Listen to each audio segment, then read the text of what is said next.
রাজপথে খুলে ফেলতে হলো দুর্গাপুজোর মণ্ডপ। দক্ষিণ 24 পরগনার সাগরে তুমুল বিতর্ক। সরকারি অনুদান ফেরানোর সিদ্ধান্ত পুজো কমিটির।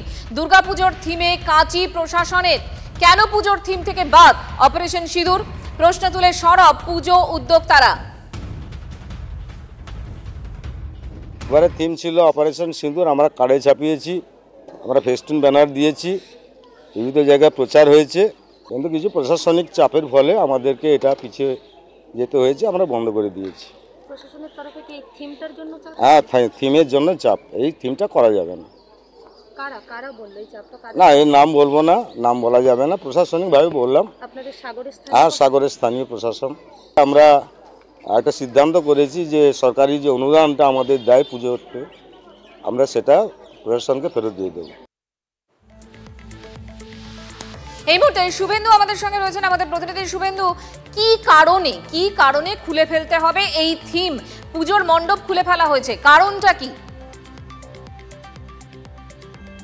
দেখো, কারণ কিন্তু কারোর কাছেই কিন্তু পরিষ্কার নয়। কারণ পুজো কমিটির উদ্যোক্তাদেরকে চাপ দেওয়া হয়েছিল। গত মাসখানেক ধরে তারা কিন্তু প্রচার শুরু করে দিয়েছিল যে এই দক্ষিণ 24 পরগনার অন্যতম দ্বীপাঞ্চল সাগরদ্বীপের চকফুলডুবি বাজার সার্বজনীন দুর্গোৎসব কমিটি, তাদের এইবারে 72 বছরের পুরো পুজো। এই পুজোর থিম ছিল অপারেশন সিঁদুর।